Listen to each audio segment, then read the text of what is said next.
இதெல்லாமே வெறும் கட்டுக்கதை தான். இதுக்கு வாய்ப்பே இல்ல.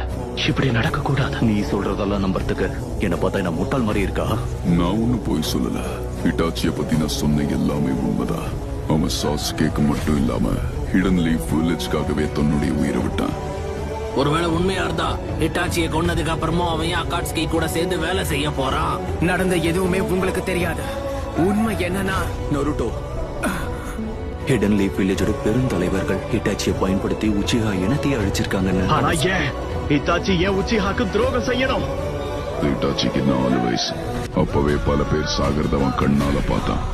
அந்த சின்ன வயசுல அவன் போர் அனுபவிக்கணுங்கிற எந்த கட்டாயமும் கிடையாது. அதனாலே ஊரோட நிம்மதியும் சமநிலையும் முக்கியங்கிறது அவனுடைய ஆழ் மனசுல பதிய ஆரம்பிச்சது. ஊருக்கு விசுவாசமா இருக்க ஆரம்பிச்சா ஹிட்டாச்சி. ஆனா அவங்க அவனுடைய விசுவாசத்தை தப்பா பயன்படுத்திக்கிட்டாங்க. தான் சொந்த கையாலேயே தன்னை குத்துற விதமா ஒரு மிஷன்